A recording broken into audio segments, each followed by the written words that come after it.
Thank you, everyone, for joining us. We've got a great presentation for you today. Just letting everybody join. People are flowing in.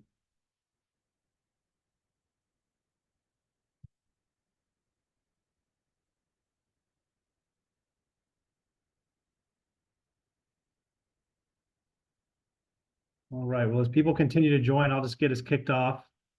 I'm Chris Bugbee. I'm the CEO of OneStar, and we are United Ways of Texas on the Texas Nonprofit Strong Initiative. Really want to thank everybody for taking time out of their day to join us for this webinar.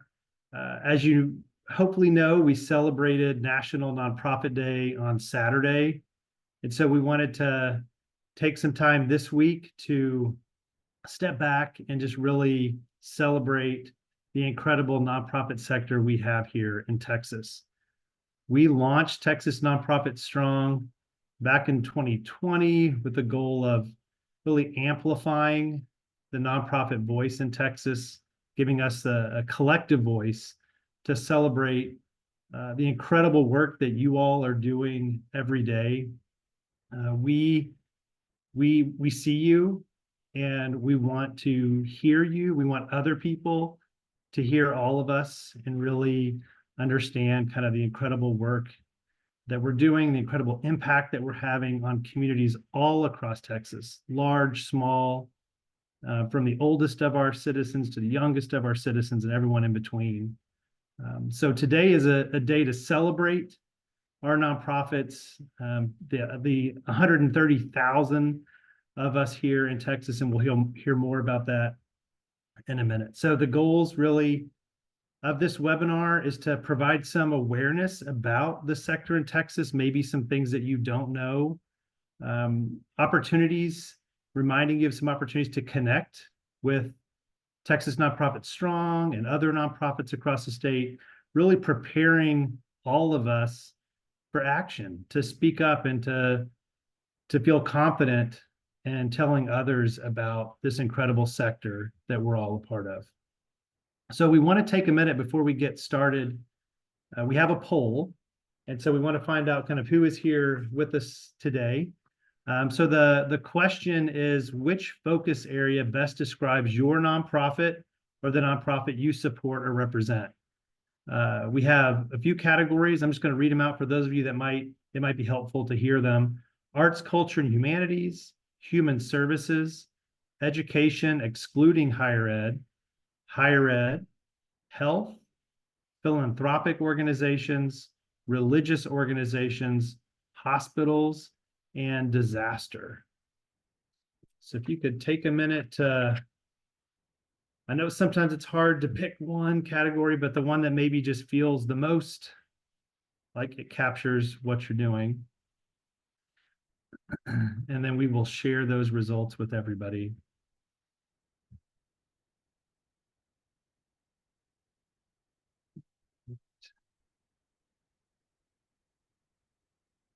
See, Ashley, are you able to share those?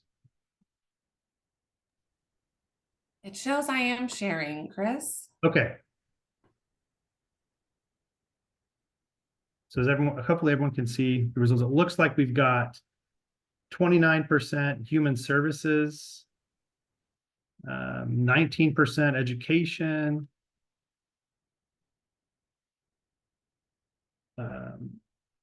19% in philanthropic organizations. We've got some other 19% in other too. So we'll have to look at our categories. That's a big amount.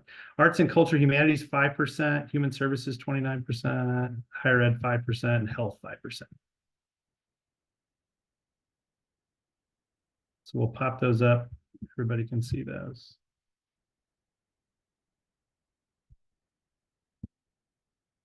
All right.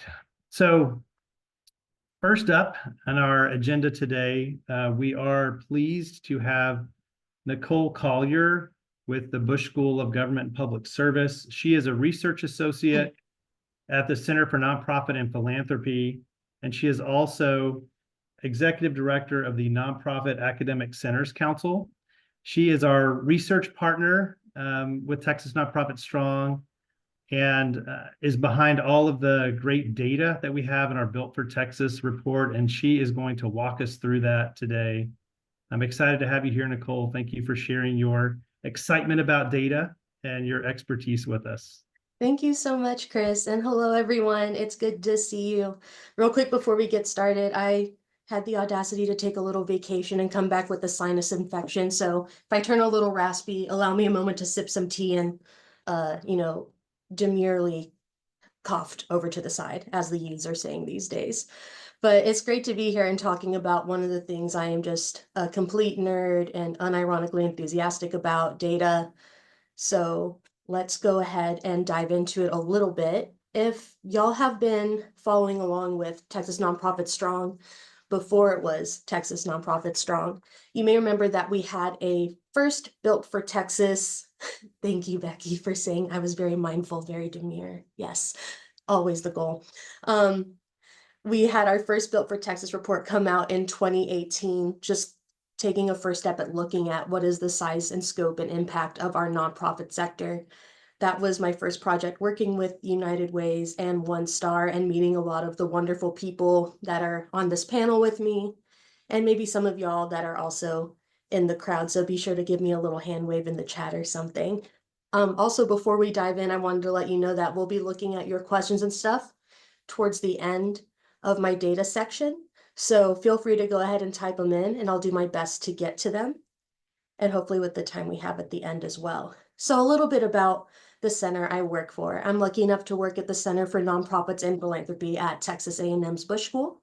We work to support a vibrant nonprofit and philanthropic sector in Texas and beyond through high quality research, professional outreach, and engaged learning.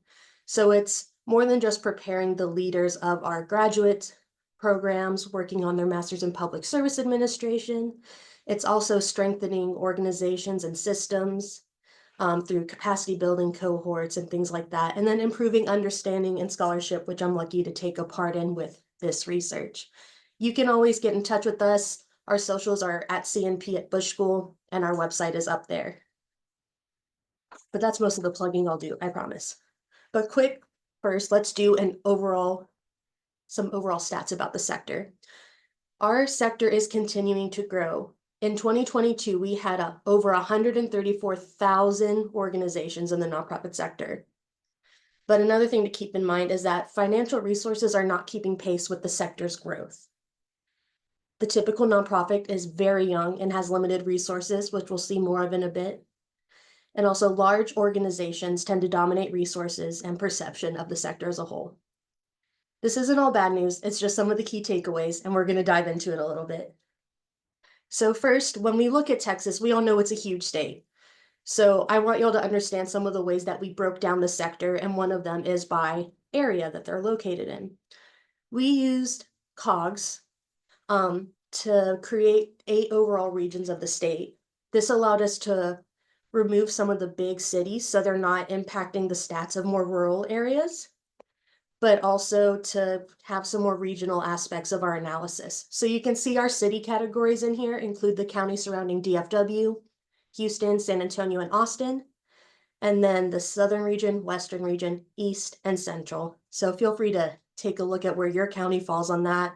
And we know that there's much more nuanced regions within this, but this is a way for us to have consistency of data across different times that we analyze this, and to have a pretty common measuring framework that can be broken down if it's ever needed or for more specific research. So when we look at those regions, and when OneStar makes much prettier graphics than I'm able to, and we look at where they're located, you can see that the big cities, especially DFW, dominate where nonprofits are located. And we know that these geographic distances are one of the things that make us unique, but it also helps us understand where resources might be located. So it's not a shock that DFW has a large number of organizations. Also, a good majority of private foundations are located in that area. In fact, one thing to take note of is half of all organizations in Texas are located within just 30 out of 254 counties of the state. And half of all private foundations are located in that 16 county area that is DFW. Now, when we look at the city groups as a whole, that's 72% of our nonprofits located in those major city groups, which actually does line up with the population that's located in those areas. But we'll talk a little bit more about perceptions and actual resources between rural and urban as well in a few minutes. Now, we've looked at where they're located. Now we also looked at what they're focusing on. So we broke it into 9 broad categories. Now, of course, there's much more nuanced categories within this. This is just a starting point, but it allows us to have, again, consistency of data and an ability to kind of break into those categories for more nuanced research when we can and whenever our people want to hear more about it. So that's why we want you to let us know what stuff is interesting to you. So we have arts, culture, and humanities. We have education except for higher education, health that doesn't include hospitals, human services, philanthropic organizations, religious organizations, other organizations, which can be a very broad and odd sounding category, but a lot of that will be advocacy focused organizations, international organizations, economic development, things like that. And then we have what I call our big nonprofits. So hospitals and higher education. And you'll see part of why we break those into separate categories in a few minutes as well. So when we look at how this has changed over time, our study looked between 2015, which was the data from our last Vote for Texas report that came out in 2018, which you can also see on the website, and 2022. Now, overall, while the sector has continued to grow, as you can see, the proportion has remained mostly similar of where nonprofits are focused. You can see one of the biggest categories is human services, and that has continued to grow. But I will also point out that the largest sector by far is religious organizations. Now, within public charities, which is what a lot of this data focuses on, and that's about 100,000 out of those 130,000, we know that 28,000 of those are religious organizations.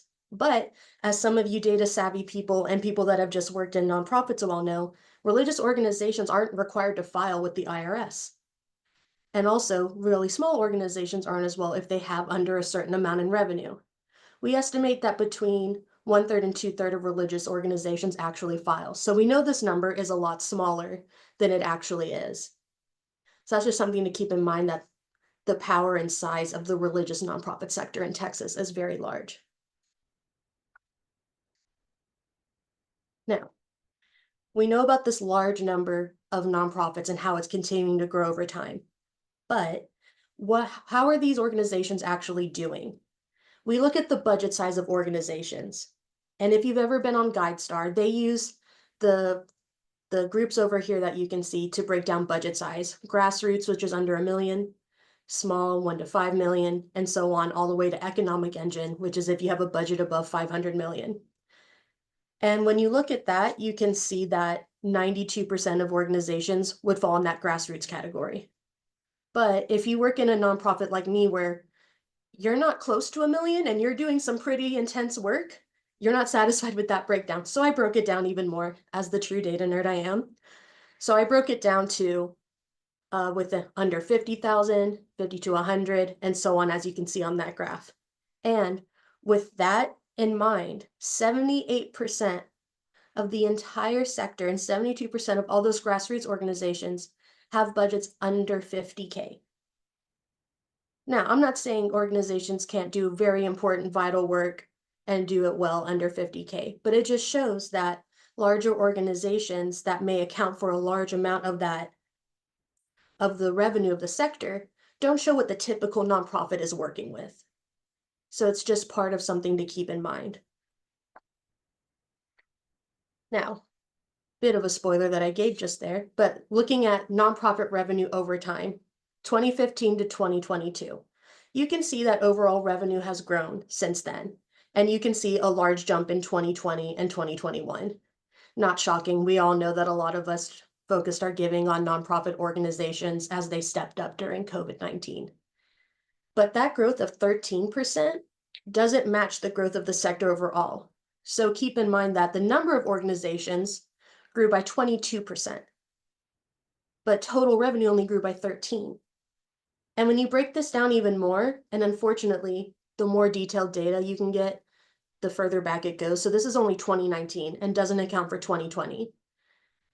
Contributions only increased by 4% between 2015 and 2019. So for many of us that are working, you know, if you've only gotten 4% more revenue, but you're dealing with inflation, increasing salaries and things like that, you know that it's tough to keep up with the demands of serving your community when you're not getting a marked increase in revenue to do all the things you need to do. So it's just something to keep in mind that while we're growing and while we're receiving more, we're having to be resourceful with what we have. Now, looking at that total revenue and how it's dedicated towards each of the different regions or the different focuses of nonprofit organizations, excuse me. You can see here the same percentages that I mentioned on that filled bar graph. And then directly next to that is the percent of the state's total nonprofit revenue. And you can see that a lot of our quote unquote smaller organizations, for example, human services, don't have a proportionate amount of the state's revenue compared to how much of the sector they are. So let's look at human services. 22% of the sector is in human services, but they only have about 12% of the state's total revenue.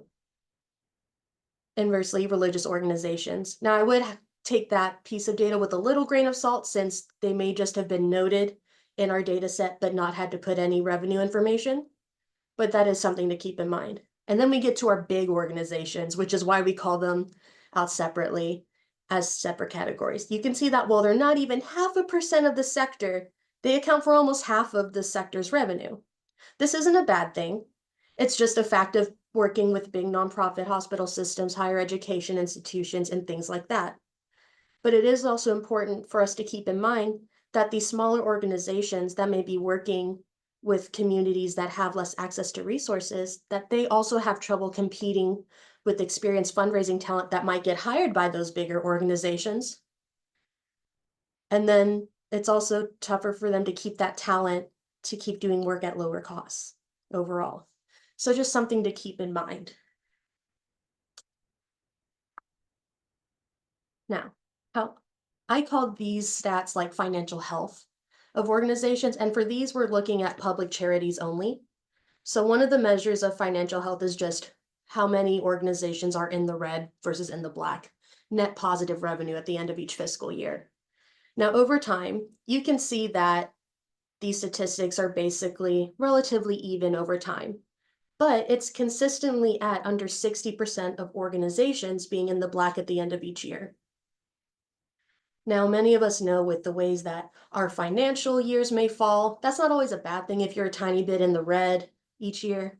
I know my organization tends to host conferences like the first month of our fiscal year, so we incur all the expenses that year, but we've gotten all the revenue the year before.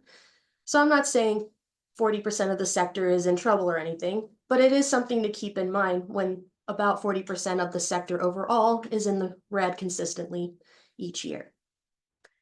But when we look at our asset to liability ratio, how many of our organizations have more assets than liabilities? That is consistently over 90%.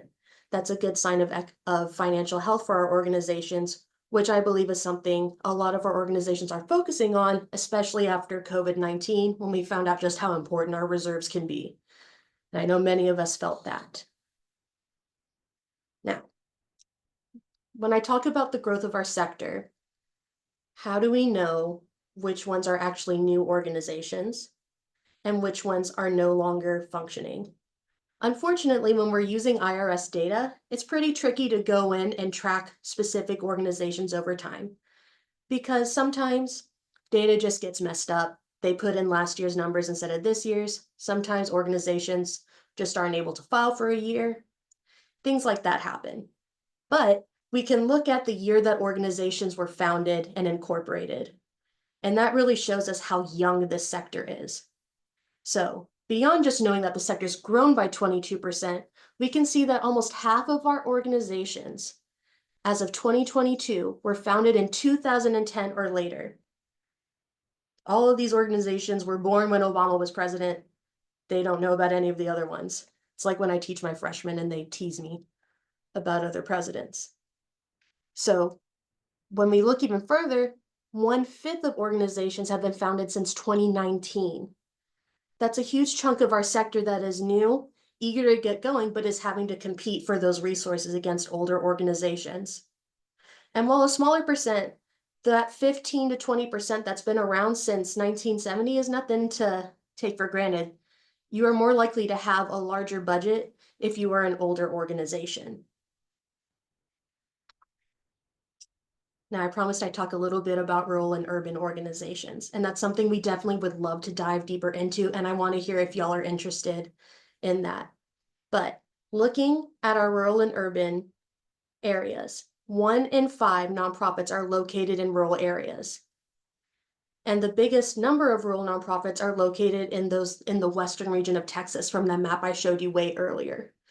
This isn't shocking, especially when the breakdowns include bigger city areas, even though those do include small urban rural patches within that. But it is something to keep in mind. And of course, the most shocking data on this slide is that for every dollar in revenue that a rural nonprofit receives, let me rephrase that. Like I said, sinus infection. For every dollar in revenue that the sector as a whole receives, rural nonprofits only get 9 cents. Now, they do have a little more assets. They tend to be around the same age, and everything tends to be pretty consistent when you look at this other revenue until you get to some of those like more liquid financial things. So seeing that revenue is a little lower, even though their assets are higher. So it shows that while they might have more of like a foundation in those communities and more of a root, they struggle to get some of those resources. Now, I'm not trying to end this on a bummer at all. We know the resilience and strength of our rural communities as well as the urban ones. So I want to open up time for questions, but if I had to say what I thought about our nonprofit sector overall, it's that we're booming. I'm from East Texas, so I say it's the sector of big hearts a lot of the time because we care and we want to be involved in our communities. And it's important to do that. But this data also shows the importance of collaborating with each other in the nonprofit sector, supporting these organizations that need help getting boosting instead of maybe starting our own or finding ways to channel into needed sources of revenue. But with that, I'm going to have Chris come back as my emotional support friend and colleague, and we're going to answer any questions you may have. So if you haven't put them in the Q&A yet, go ahead and do so. I'll try to look at the chat a little bit, but y'all just bear with me as I try to figure this out.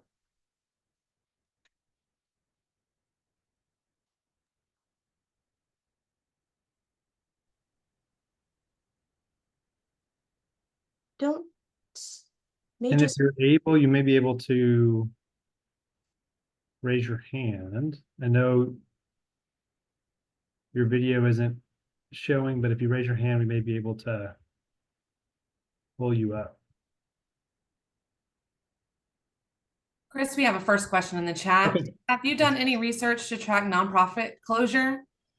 Or maybe how many years does the average nonprofit, quote unquote, live? Yeah, I have not done that yet, besides looking at like the average date that they've been founded versus the year of the data being taken. But it's definitely something that, Colton, I know you've got a data mind as well, might be worth investigating the methodology of doing it. It is a little tricky when you're relying on that big IRS data. Yes, data nerds unite always. That's why me and Colton get along. We did some surveys during COVID where it is a difficult question to get it because once the nonprofit is closed, it's hard to know for sure when exactly that happened. But we did some surveys to get a sense of how on the verge of closing nonprofits felt. And so we've talked about doing some follow-up now that we're, feeling somewhat out of COVID and just getting a sense of where people are now as compared to where they were during COVID. Yeah. I saw someone in the chat said they had data interns. You can connect them with me all day. Yes, and there was a question if people can connect with Nicole after this session. So absolutely. And we're going to share some follow-up materials, including the PowerPoint, and we can share kind of how you can get in touch. Rebecca asked if I'm seeing any trends in nonprofit revenue from 2022 to 2024.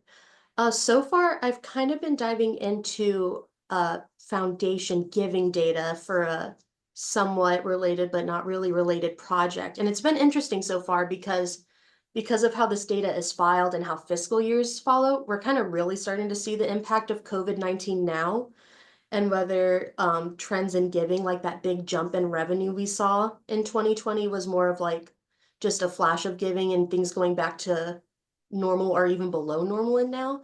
But looking at public charities is definitely something I'm looking forward to doing once we have longer data. This data is pretty far behind. I use publicly available data from the Urban Institute. So they're still working on putting together all of 2023, which for me and Colton and other data nerds out there, I'm sure it's just like, you just want to see it so bad.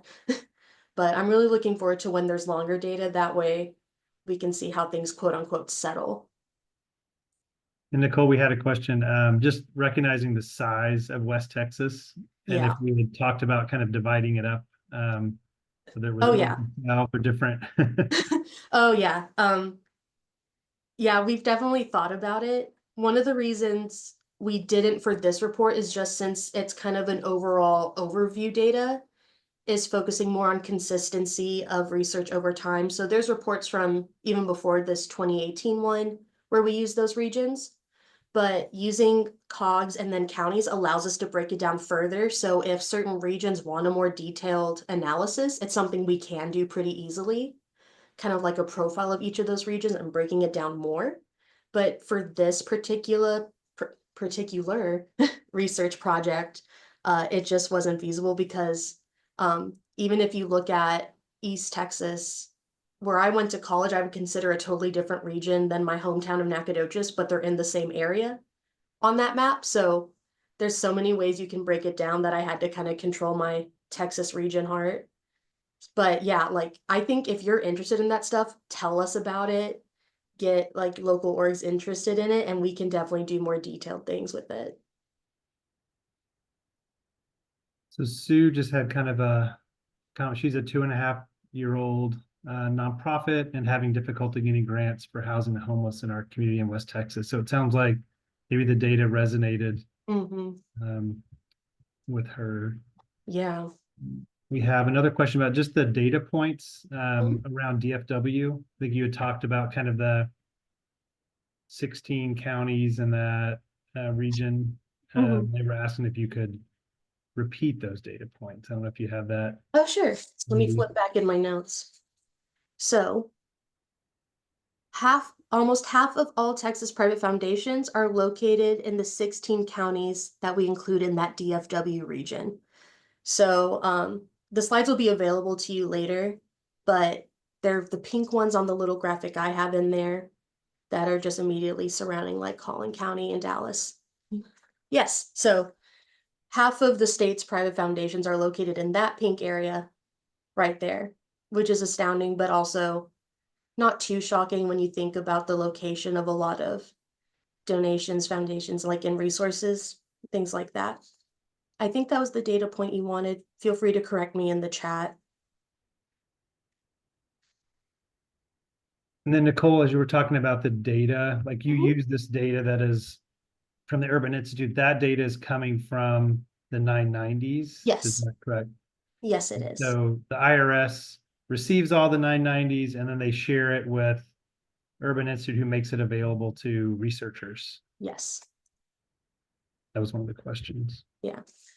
For a lot of this overall data, I use what they call business master files. So it doesn't dive deep into a lot of the financials, but it allows you to kind of get an overall picture of the sector and includes like total revenue and total assets and things like that.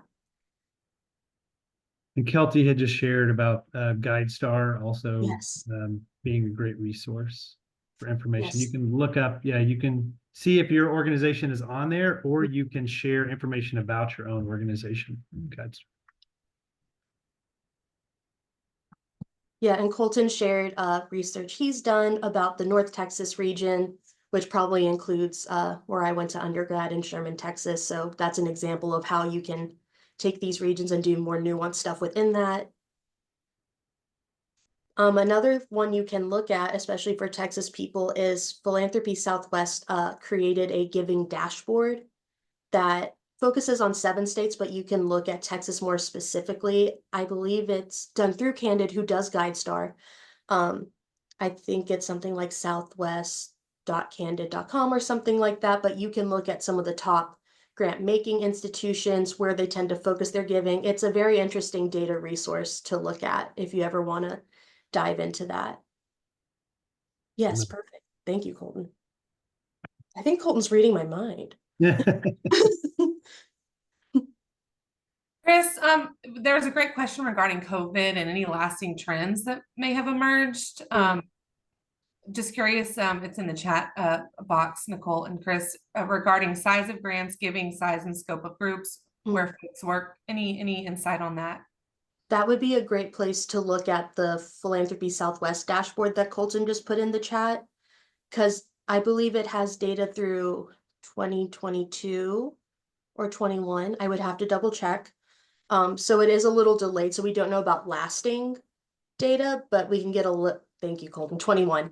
But you can start to get a sense of how those trends have been since COVID-19.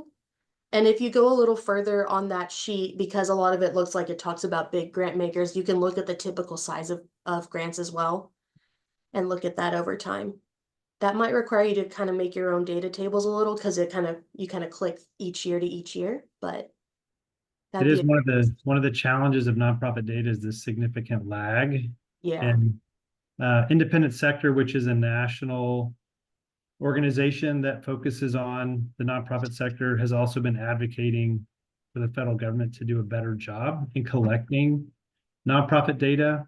So in some cases, you can get great employment data on all kinds of sectors of the economy, but not the nonprofit sector. It takes years to get data where in some other sectors of the economy, it's done in quarters. And so there's a big push to get better data for us. And so that would allow us to better answer questions about, what does it look like after COVID? We're still waiting on some of that data to come out. Yeah.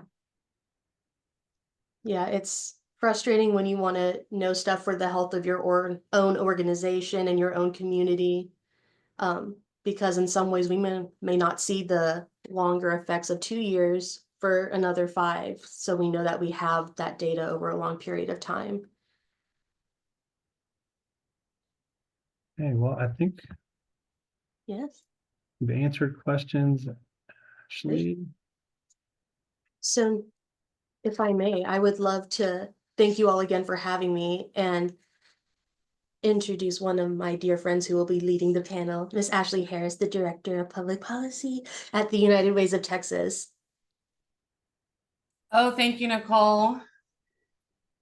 Always appreciate and feel like I learn a new things every time you speak on these important issues. And thank you, Chris, for helping to keep us moving in today's webinar. I'm going to give our facilitators behind the scenes a little time to make sure we are all on the screen before I introduce our panelists. There we go. All right. I am not Roxanne Saldana Jones, who is our President and CEO at United Ways of Texas, who will plan to moderate today's panel discussion, but I am honored to stand in for her to facilitate this discussion with some incredible sector experts and partners that tirelessly work every day to move critical issues forward and missions forward each day.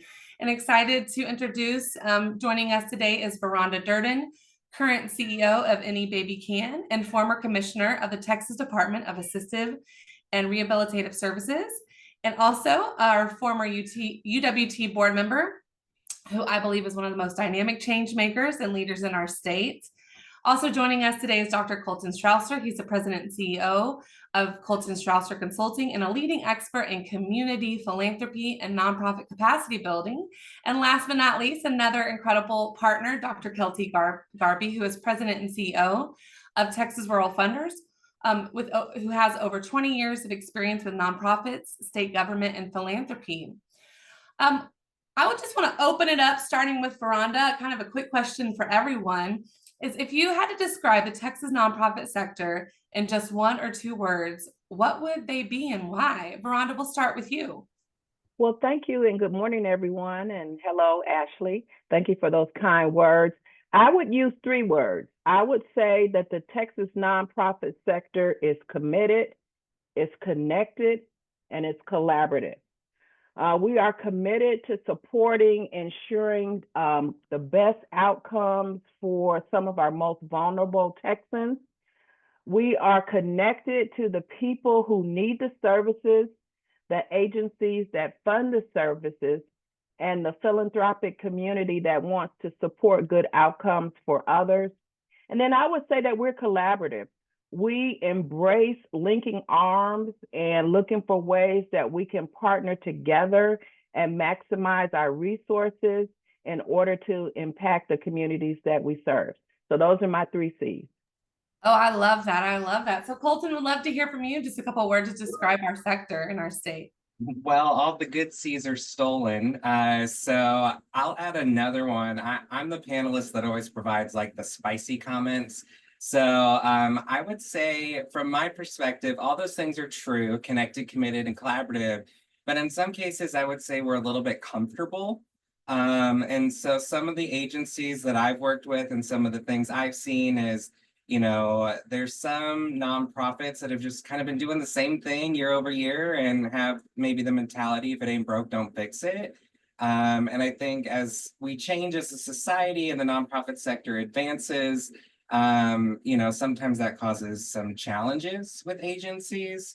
And then also, I see some agencies have some blinders on in some cases where they're maybe not looking to see what people are doing in other states or other communities. And so I really encourage people to find other agencies doing something similar to you in other states and other places. And, Texas is sometimes ahead of the curve or behind the curve on some things, just depending on what it is. And it's always important to keep learning, and your way may not be the best way. And so don't get too comfortable. And be open to sort of different ways of doing and really being innovative. And some are doing that and they're doing great, but some are just like, well, we've always kind of done it this way. So, if you're not making progress, then what's happening, Great. Well, Kelty, no need to follow the C trend, but no worry if you do. Would love to hear your thoughts on 1 or 2 words to describe our incredible and dynamic nonprofit sector in Texas. So what I love, I'm not going to follow the C trend, but my words start with a B and a D. Big and disparate. So I think we have, everything is bigger in Texas. And the way I think about the urban metro areas, the rural areas, there's a lot of diversity. So when we say nonprofit sector, I think it's really helpful to have led this conversation off with Nicole's data. And the way I like to think about it is in Texas, we have microclimates. There was a book that came out a number of years ago called The Unlikely Lavender Queen about the first lavender farm in Blanco, Texas, and how the family that started that, they had been on assignment with National Geographic in Provence, France. And what I like to think about is nobody knew or thought that lavender would grow in the kind of microclimate in the hill country that exists in France. But kind of building on what Colton said, they thought creatively and realized that there was an opportunity in the hill country. And now there is a booming lavender ecosystem, if you will, in the hill country. And so I think we should think about our nonprofits in the same way. Doing all the work that we do in rural areas, I like to think of what does our ecosystem look like within our region? And then how do we plug into resources and opportunities at the state level? That's great. I love that. And a good transition to my next question for Veronda. Veronda, firsthand that many nonprofit organizations work closely with government at all levels, local, state, federal, and nonprofits often carry out critical, government services and programming. So just curious, how do current state and federal regulations, policies, guidance impact partnerships between nonprofits in government. And when I say this, I often think of contracting, that vendor relationship, and what changes or advocacy efforts might help ease some of those burdens that we often are hearing from our nonprofit sector in Texas.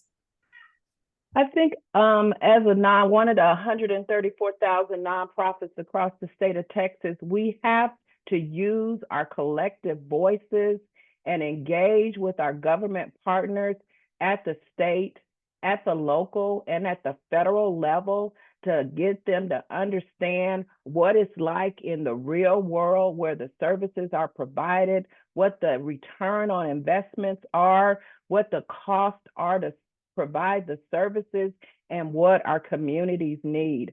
I think that nonprofits are a lifeline for many of our most vulnerable Texans. And I think this really became evident during the pandemic. If it were not for the nonprofits who stood up, and they were the gap in provision of services that the state and local governments could not provide, many people would not have survived. We got the food out there. We got the water out there. Whole new nonprofits were created to provide services during the pandemic. So we have to use our collective voices to tell our story and to share the impact that we made. I'll give you a couple of examples of things that we've done at the different levels that Any Baby Can. Starting at the local level here in Austin, there's an effort going on right now around affordable childcare. That's one of our biggest barriers for the people that we serve and for the people that we employ. So we're working with a collaborative here in the Austin, Travis County area around affordable childcare now. So we went down to the commissioner's court. We shared our story. We took one of our family members with us to share her story. Success, impact. We'll have an item on the ballot in November for the voters to vote on a tax specifically around childcare. At the federal level, we worked around one of the reauthorizations of some legislation called McV, and it stands for Maternal Child Infant Home Visiting Services. And it's critically important for moms, for children with 0 to 3, and we advocated on the importance of that legislation. We met with our senator, we met with our representative, and shared the impact of those services here in Texas. And then as it relates to state, one of our biggest challenges, the provision of early childhood intervention services, ECI. We're having more children who are born who have special health care needs, who need our services, but the state has not stepped up to fund the services critical to serving those children. So we're using our voices during the legislative session, meeting with our elected officials to tell our story, and most importantly, to share our impact. So those are my 3 examples. Great, thank you so much, Veronda. And Colton, I'm in the spur of the moment. I know you have some big thoughts around government partnerships and contracting. So do you mind if I just also kind of put that question to you of what those kind of systemic barriers that you're hearing in your nonprofit consulting that our nonprofits face when they're wanting to work with government? And I would add another layer, especially for our smaller grassroots organizations when it comes to partnering with government, what those challenges are and any opportunities you see to fix it. Yeah, and I know Texas Rural Funders has done some really good work on this as well with their grant hub and really trying to get government grants to rural communities. There was some research out there showing that the funds set aside for rural communities weren't getting to rural communities. And the challenge with that is it's really hard to secure, manage, report on a government grant.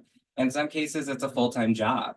And so the fastest way a nonprofit can grow is taking on government contracts, but that can cause a lot of different challenges. So, when the instructions for government funding are 138 pages long and then some, it makes it really daunting for a nonprofit to go after it.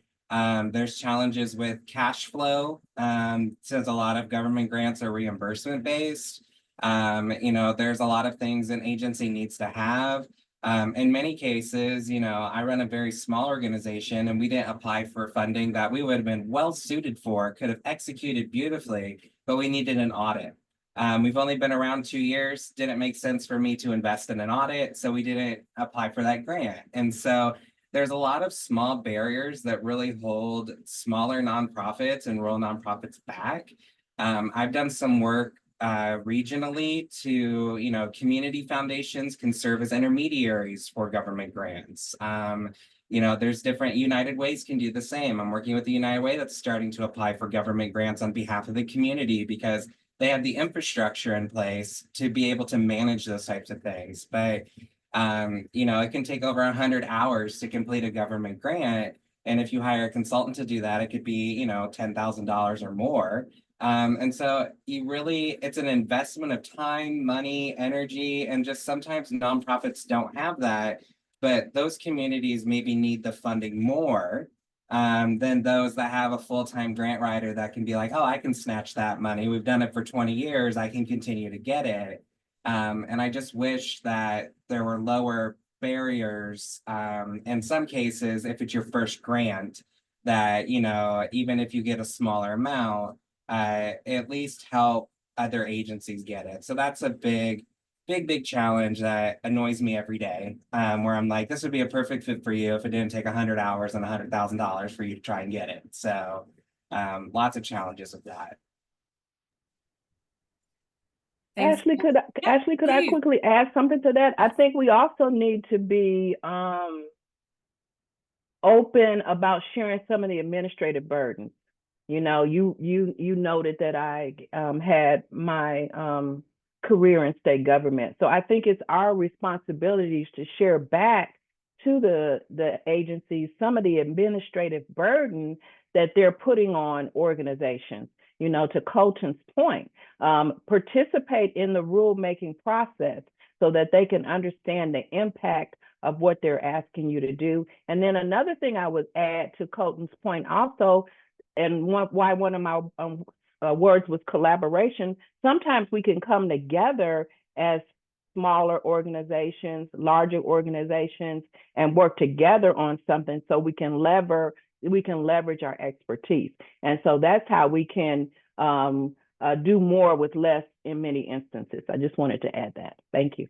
No, I really appreciate that, Veronda. And so often I do think us nonprofits, we think we can't, elevate the challenges.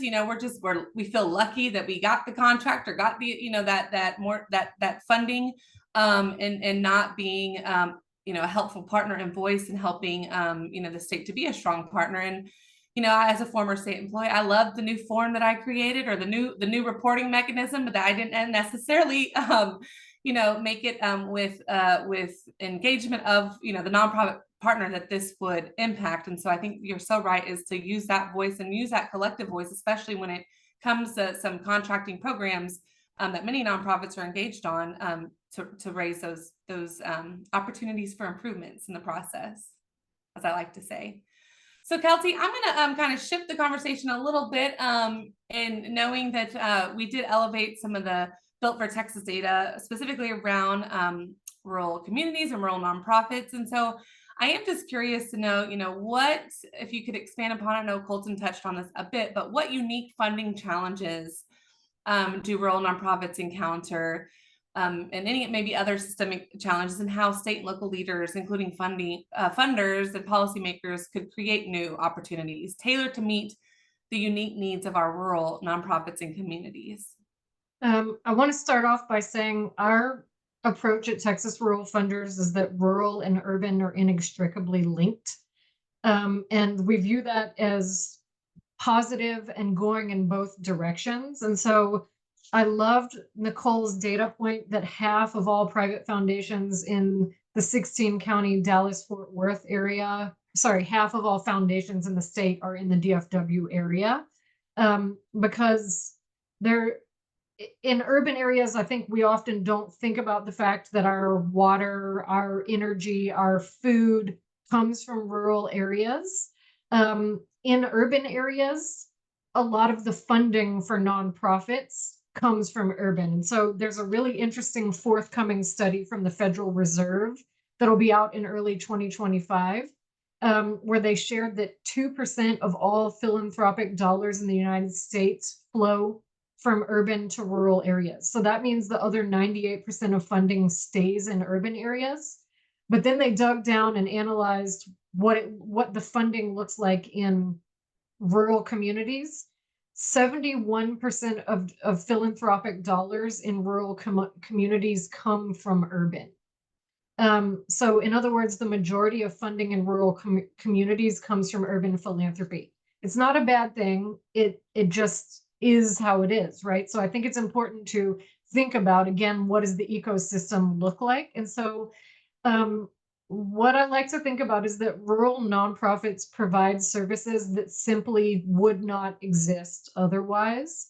And as many of us know on this call today, the nonprofit sector in general, the idea is to provide services that business and government wouldn't. But if you're in an urban area, there may be multiple arts organizations that create an arts nonprofit or health nonprofit or food security ecosystem. That's just generally not the case in a rural area. You may have one arts organization that does also education or provides some additional services. And so I think, again, there's some implications for that. So one is you have small staff, or it's a 1 or 2 person operation. I have a colleague who's one of our members in East Texas, and he calls this the STP problem, the same 2 people doing all the work. And so those 2 people are usually involved in lots of things and are filling lots of gaps, but it also means that they're stretched in a lot of directions. And so just building on what Veronda talked about earlier, you know, I think it reinforces the importance of anchor institutions. So if you want to get something done in a bigger way in a rural area, you need to work with the school district, the library, the community college, the health clinic, or the hospital. So I think that's what I would say is the economies of scale are smaller, and it's not bad. It's just a reality. And it requires rethinking some of the ways that we approach the work. And just from a funder perspective, if we want to meet the needs of rural nonprofits, and the truth is some of this is also accurate for urban, is as a funder, whether you're government, private, if you're in a position to help with strategy, encouraging nonprofits to build in funding their technology, their data and evaluation, their marketing. I cannot tell you how many rural communities we've talked to in the past year at Texas Rural Funders, where they have some kind of amazing community asset, a community center, a historic site or building that's in disrepair. And so what they actually need is funding for capital campaigns. And those are the hardest dollars to get. So I think I'll wrap here by saying, I think if you're a nonprofit in a rural community, realizing that grants aren't going to get you all the way there. If you're a funder, being creative and thinking about how the requirements that you put in place can limit or facilitate the work of a rural nonprofit. And so we need to think creatively from a funding perspective about how to make sure that we're not preventing rural nonprofits from actually applying. And that's everything from the audits to the number of participants that are required. Absolutely. And I felt like I had a lot of quotable moments, Kelty, including the same 2 people, STP. I'm going to have to remember that, as we have all felt that in our work. So we have still a little bit more time. So I just wanted to open it up. Veronda, I'm gonna kind of end with you for any closing remarks, as I feel like you did raise some great points around this, the power and the role of advocacy and the power of nonprofit sector engagement in advocacy. So first to Colton and Kelty, and like I said, Veronda, any additional items and additional remarks or closing remarks, I'll wrap up with you. But Colton, you know, can you maybe expand or add to the role that you feel, you know, the power of nonprofits in policy and advocacy, and how any tips and tools that you've seen in being an effective advocate on behalf of the sector? I think the first thing is realize you're allowed to do it. Like permission slip to everyone. Nonprofits can advocate. You can lobby, like learn the rules. And it's really not that hard. I think we've created this like fear mongering within the sector where you're not allowed to talk to your elected officials. You're not allowed to have a stance on anything. We literally, as nonprofits, advocate for our clients every day. You know, we advocate for them to get housing, to get a better job, to, you know, improve whatever situation maybe they're coming to us for, to learn whatever skill they want to learn. Well, we need to do the same for our organizations and our sector. You know, if we sat down and talked about like, oh, well, why is the problem our agency working on a problem? We can probably get back to some type of policy or systemic reason that we're facing something. And so informing elected officials on the needs is really important. Having really good data, you know, why is your need the biggest need? You know, it goes for grants too. Like, why is your problem a problem? And there's a lot of different ways you can frame problems, and you know, you can frame it as a social issue, an economic issue, a criminal justice issue, public health issue. And my advice is to think about your agency and all the different ways you can frame it. Like I've worked with education nonprofits before, and they're like, oh, well, we can't apply to that funder because they only fund the arts.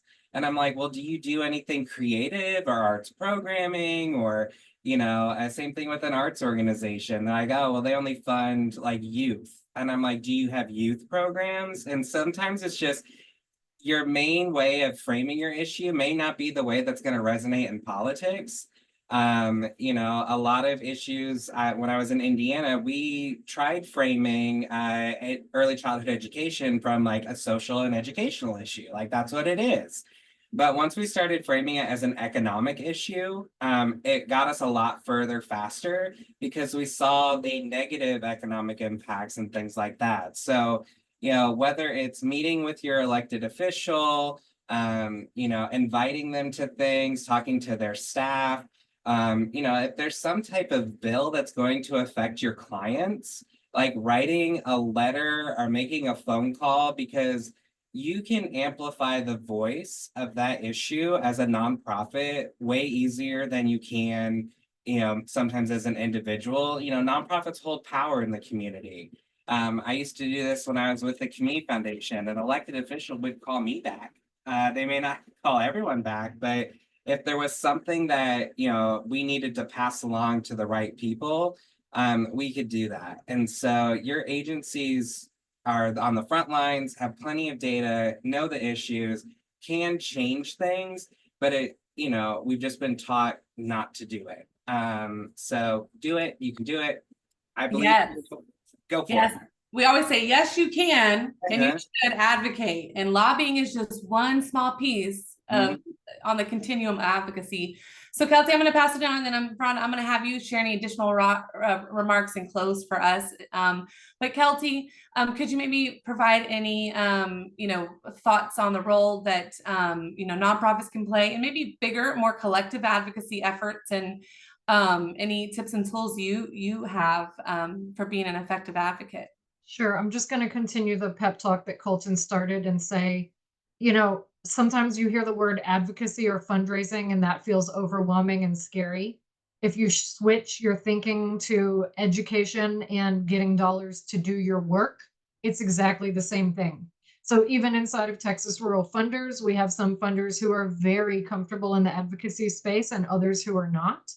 And I describe it as a 0 to 60 spectrum. And when I look at the work we've done in the broadband advocacy space, the reality is what we're doing is talking to rural communities, understanding the challenges, the needs, the lessons learned, and turning that into publications, newspaper stories, media, and making sure that the legislature and the state agencies understand what people out in different communities across the state are experiencing and what they need.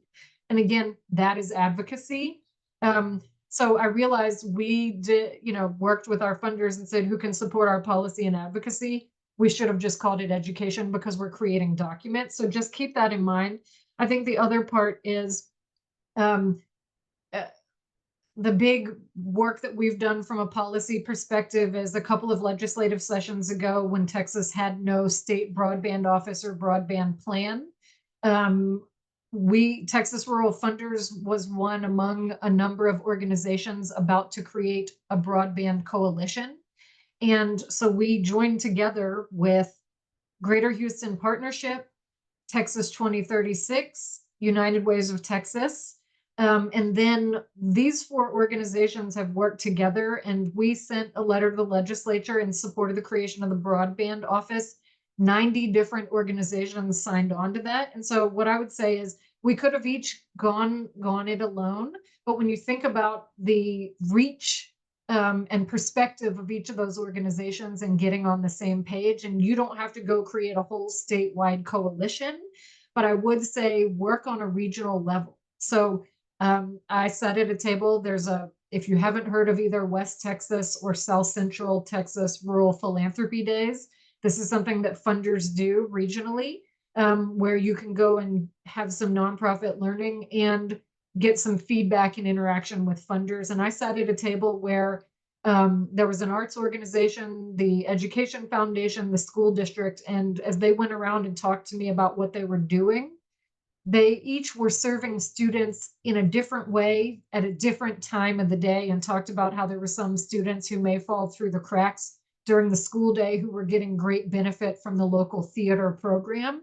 And I said, do you all realize that you just told me a really compelling story of how you're working regionally, and you should take this story to a funder?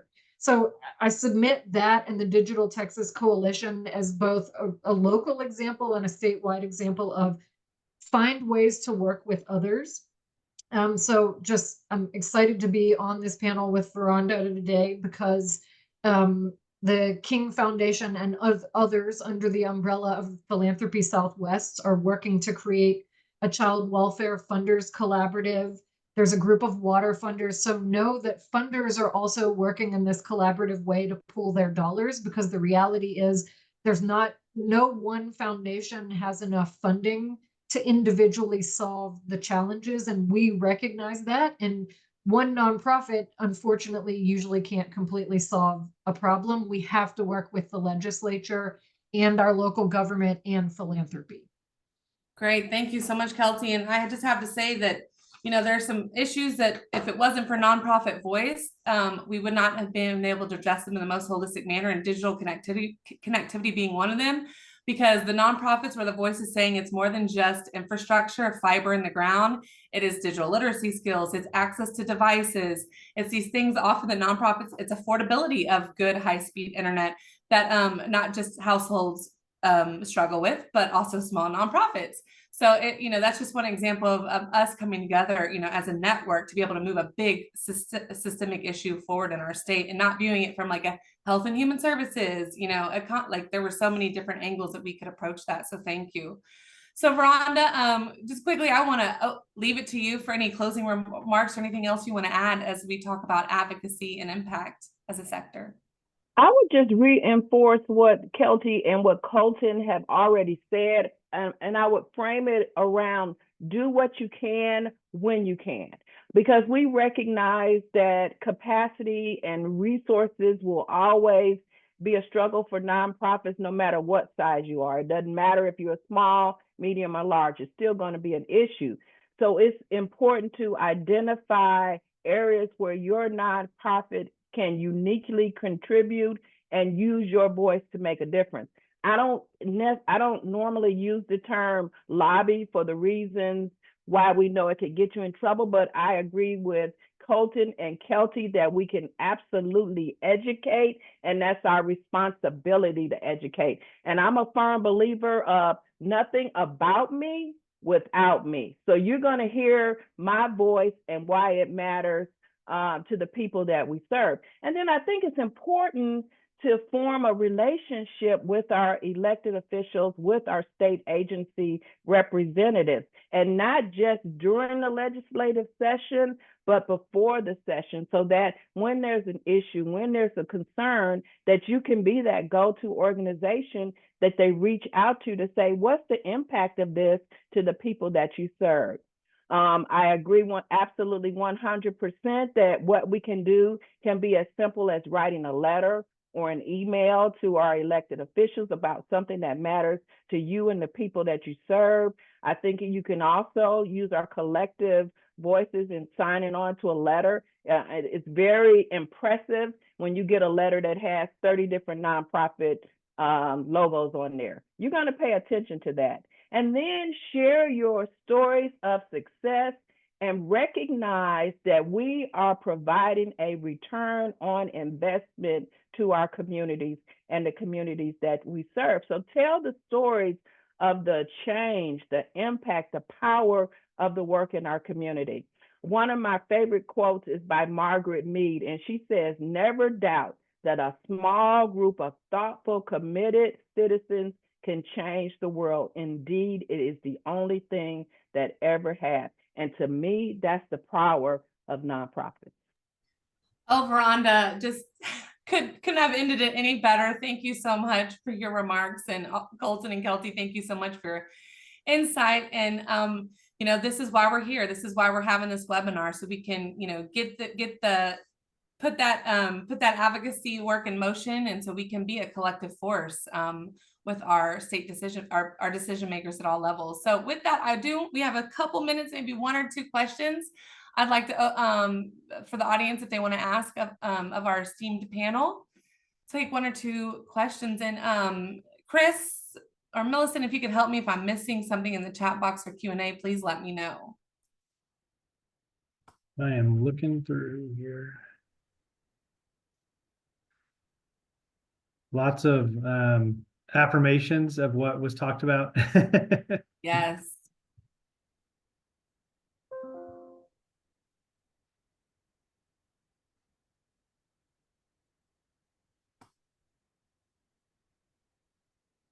While we wait, I'm All just right, we gonna have ask a hand raised from Nehemiah.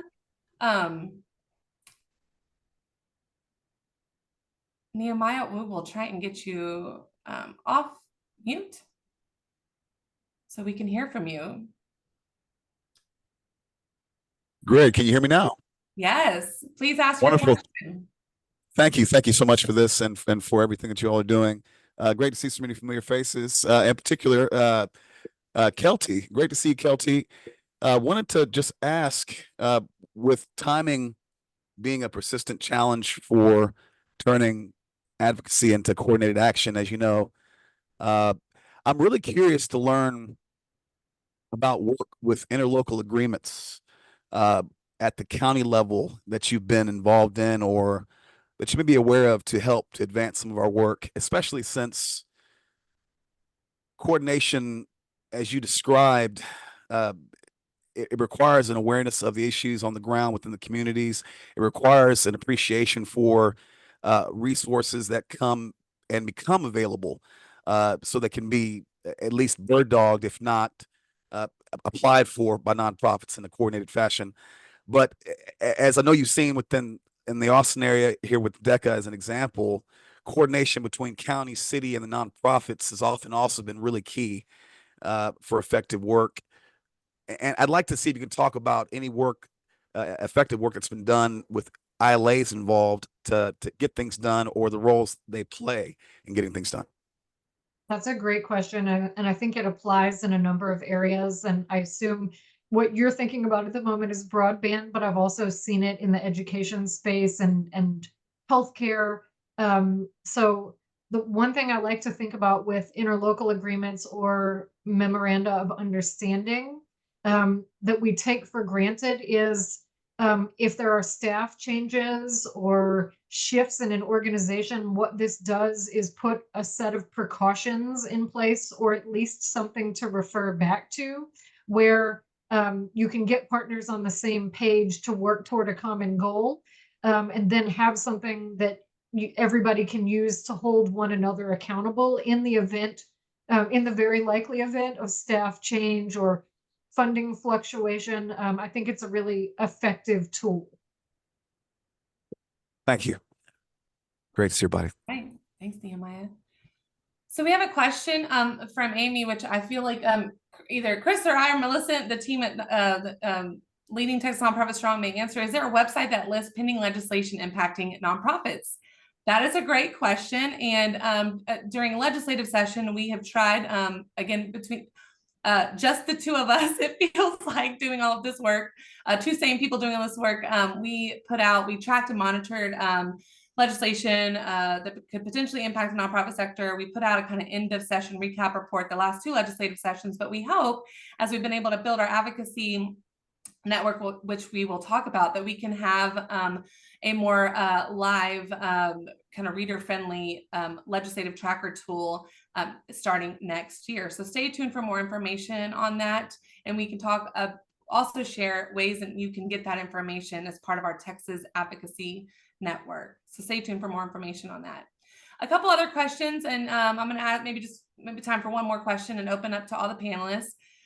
What are some of the challenges that nonprofits face in managing data, and I'm going to add this together, how can nonprofits manage that data in a better way, share that data to help inform and build their impact efforts? Anyone want to take that question related to data management? I can. That's my nerddom. We work with a lot of different organizations, large and small, on data. And the biggest challenge is, one, getting buy-in to collect it. It's really helping people understand at all levels of the organization the purpose of collecting data and how we can use it. In many cases, it's being seen as more of a compliance thing rather than a learning opportunity for improvement. A lot of organizations will say, well, evaluation's hard. Well, so is learning how to read, finding a new job, getting off drugs, but our clients do it, so we can learn, we can do things. And so, really focusing in on collecting. My boss always used to say, collect the least amount of data to tell the biggest story. And so figure out what are the data points you really need to collect and how do you want to do it. You can use paper surveys, you can use iPads for check-ins, you can use all sorts of things. And a lot of nonprofits think they need Salesforce. My best client uses Google Sheets and their dashboard's amazing. But it's really thinking about how do you want to collect it? Where do you want to store it? Who's analyzing it? How often are you collecting it? So just kind of going through some of these questions.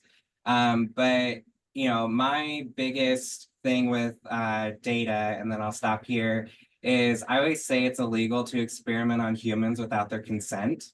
And so if your agency is saying we help students learn how to read, we help people get housing, we help people get a job and keep a job, if you're not evaluating that and tracking it, it's just like a real shame on you type of thing. I get that it's hard, but if we're telling funders and donors and clients that we can improve your life, we best be tracking that we are actually making improvements and differences. And I work and see a lot of agencies where they're like, oh, well, we don't really track that, or we don't really know. I'm like, that's an integral part to your program and you can't skip it. And I love that, Jeremy put in here, what gets measured gets done. And you have to tell funders, this is how we define success, or a funder will tell you, here's how we now define success. And so you have to tell people, these are the 3 things we measure and here's why. And in terms of sharing data, you can create data sharing agreements with other agencies. When it comes to collective impact, you need to all agree on what we're measuring. We have to define success and, what does done look like within our agency and what do we want to, be accountable to. So data is a really good accountability tool. So great. Well, thanks, Colton. Veronda, 30-second, want to add anything? I'll just piggyback. Colton is right. And, many of the government contracts are very prescriptive on the data that you need to collect. But use the data to tell your story. Use the data to share your impact. Use the data to illustrate the return on investment. So use the data for your organization to just strengthen and support the work that you're doing. Absolutely. And thank you so much to our panelists and for your time. And we may touch on some of these other questions a little bit later before we wrap up today, but just thank you so much. And I am going to have my colleague Chris come back on. so we can talk next steps. We've given you a lot of information today to think about, a lot of data. And so we want to provide just some action opportunities and some potential next steps that we're thinking as part of our Texas Nonprofit Strong initiative.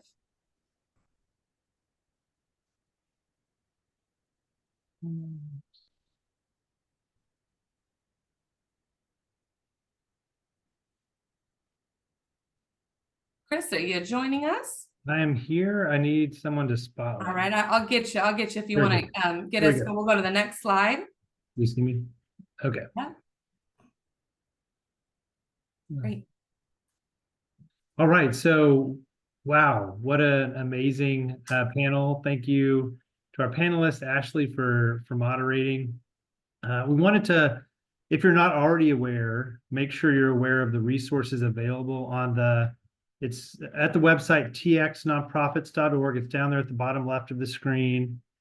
We have information there, all kinds of information about and resources about the sector in Texas, but particularly the data that you heard Nicole talk about.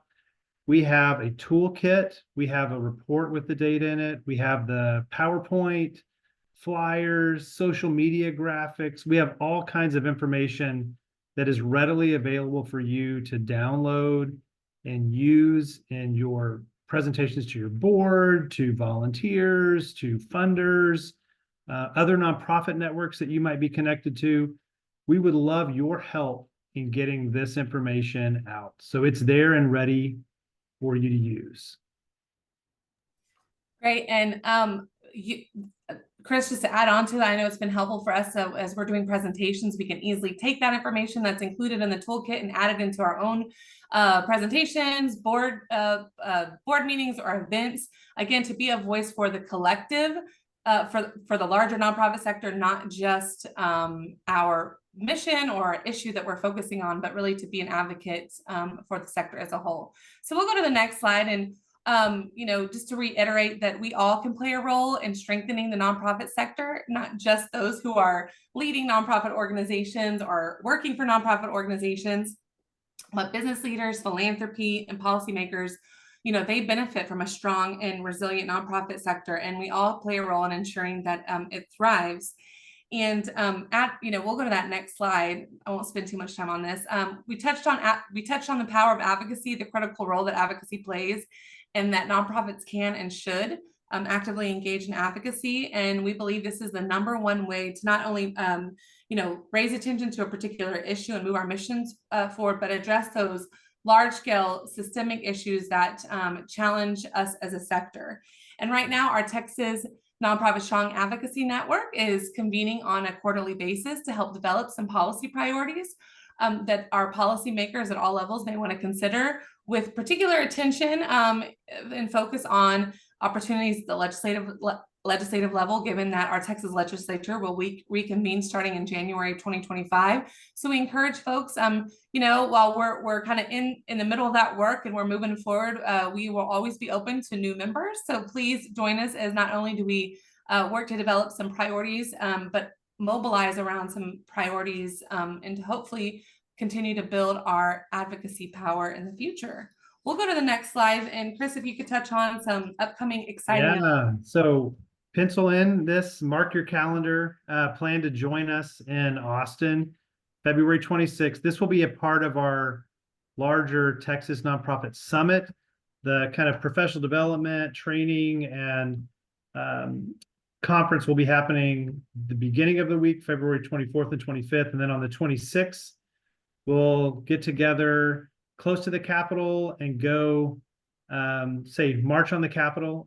We did this last session, all in our blue shirts, really powerful to just show the legislators that were there in the middle of session. And they were asking, gosh, who are all these, blue shirts? And so just reminding them, it's not just that one nonprofit they know or the couple of nonprofits they know in their district. There is a sector, 134,000 strong in this state. And so we need to show them that with our numbers. So plan to join us. We'll be sharing more information in the newsletter, in social media, and on the Texas Nonprofit Strong site. So definitely follow us. here's how you can stay connected. If you're not already, if you maybe learned about this from someone else forwarding it to you, or you saw it on social media and you want to be on the newsletter, here's your opportunity to use your QR code. If for some reason the QR code isn't working with your phone or something, you can just go to the website, txnonprofits.org, and you can click to get connected.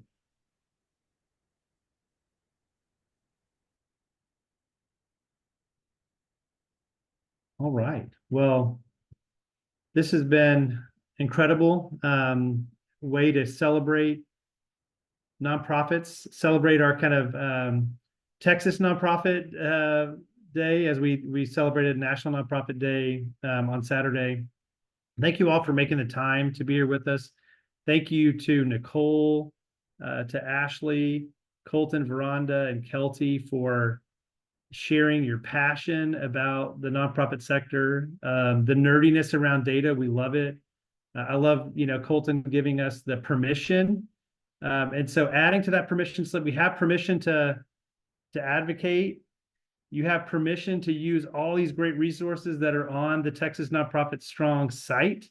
So you don't have, it's there, the presentation, everything is there. You don't have to ask us to use it, just download it and use it. And stay connected to us. That's kind of the big takeaway from this. We want you to be connected. This is your initiative. Texas Nonprofit Strong is not just about OneStar or United Ways of Texas. It's about all of us. So please stay connected to us and join us in this effort. Thank y'all so much.